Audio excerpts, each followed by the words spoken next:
We're not a newspaper, we're a blood sport. Oi, Ross! Move the van! I'm on it, boss! Move it. Now. I said, in a minute. Oi, Spunk Bubble, get rid of the fucking van!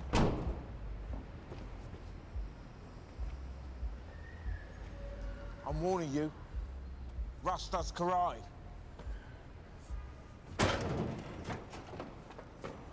Careful, boys. Russ does karate. Russ, you know what's good for you? Get in the car. Now. Sorry, boss. I'm only a blue belt. You melt! Oh, what? We're making a YouTube movie, eh? Breakdancing? I'm warning you, I'm fucking powerful! We know all that. Why don't you tell us all about it in the back of the van? No, I'm not going. I'm not fucking... No! No! Get him in.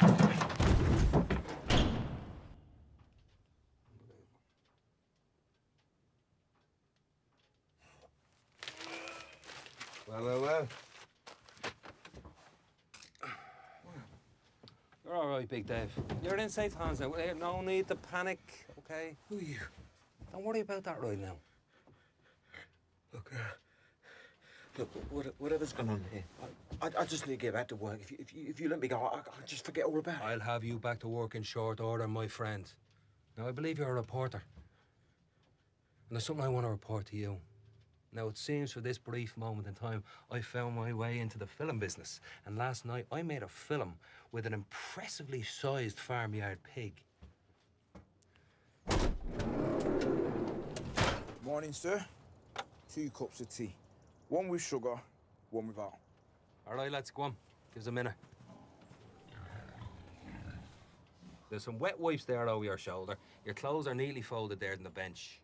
Now, in due course, you're going to press the space bar on this computer, and you're going to witness your participation in said film.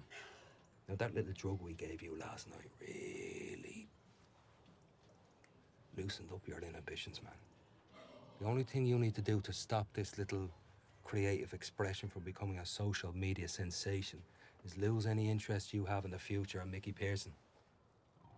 I'm going to leave you now to clean yourself up. Space bar, yeah? Have a hot drink as well. It might make you feel a little bit better. It's a fucking rough night for you.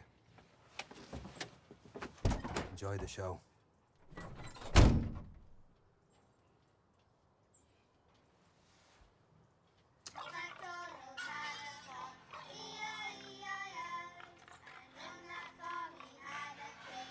How's your mending, Coach? You'll survive. Wouldn't have been the pig I would have chosen, though.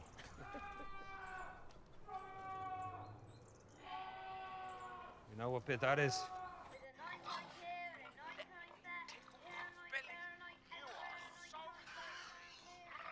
Good Lord. I mean, I was there and I'm still shocked.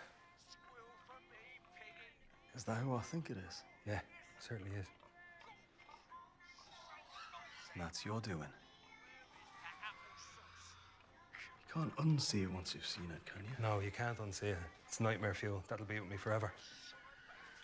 Yeah, the story won't be running. Right. I've got one more thing I need you to do. Look. Before you continue, Ray, I train lads to be good lads. I'm not a fucking gangster. Now, I've been forced to do some gangster things. That's okay. I'm not the gift that keeps on giving. So with the greatest respect, I'll do this one last thing for you. And then that's it. No mas. 3 strikes, no mail.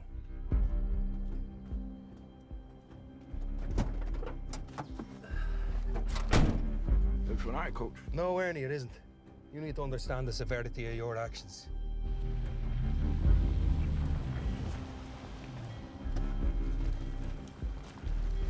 Dave, an hour. Sorry, boss.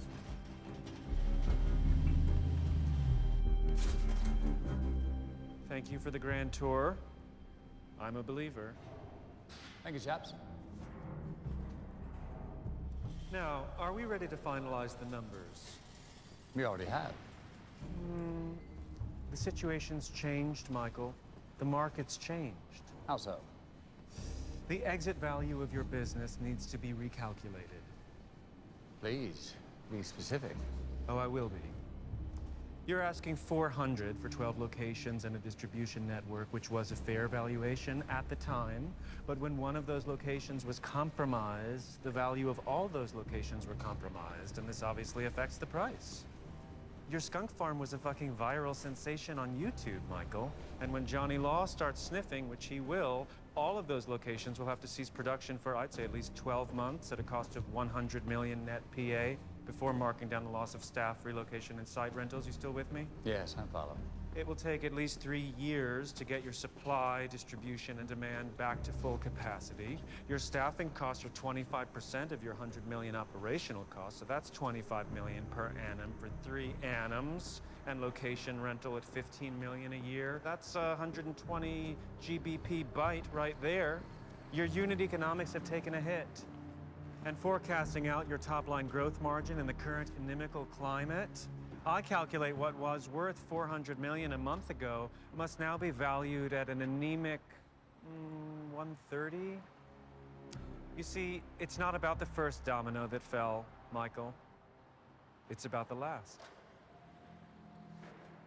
Please. I like you, Michael. You're a good chap. And if you want me to help you out of this hole you have found yourself in, I can pay you $100 million today. It's a good offer, and it's real. And I'll do this because I'm your friend. My accountant can transfer the fee within the hour. I like your domino analogy. The question I ask is who tumbled the first domino? I'm afraid that's not my concern or my business, Michael. At the risk of contradicting you, it is very much your business. And certainly your concern. Only you made one mistake. That being? You seem to have mistaken me for some kind of a cunt. Let me introduce you to the first domino. It's a tad dramatic, isn't it? Corpses in freezers. Who is this man? What's he got to do with anything that I'm talking about? I take it with that statement you are in denial of so said relationship with this frozen Chinaman? Well, of course I'm in denial of it. I don't have relationships with dead frozen Chinamen. Best not to be glib at this time in the proceedings, Matthew. Don't bother looking for your Mossad crabs. This is a fish market. They have found a home. To be clear, I do not know that man. I'll tell you how this plays out. You will drown, and then my Mossad crabs will eat you. So while you were discussing who would take over my business after you fucked it, you somehow mistook so said Chinaman for someone else? Business is business, Michael. It's nothing personal. And while I am not emotional about the money, there is a price indebted to me for the blood I've gotten on my hands, restoring order to the untidiness that you created. And that price, according to you, 400 minus 130, is $270 million. And I'm keeping the business while you are getting in the freezer. And you will make that transaction if you want to get out of the freezer. It is 25 below zero in there, so I assume you'll last about an hour. That said, I wouldn't fuck about because frostbite is very expensive on the fingers and toes, so I would type as quickly as possible while you have the use of them. After you have tended to that indiscretion, you can then deal with the next consequence of your short-sightedness. As stated, I am not emotional about the money. But I am emotional about the fact that someone laid their hands on my wife. My wife! No amount of money on God's green earth can pay for that transgression, Matthew. No, for that. I want a pound of flesh. A pound of flesh? It matters not to me where on your anatomy it is withdrawn from. If you don't have the stomach to take it for yourself, Big Bunny here is very adept with a knife, and as you can see, he's dressed for the weather. But a penny short or a gram shy, and that freezer door does not open. Am I clear? Good.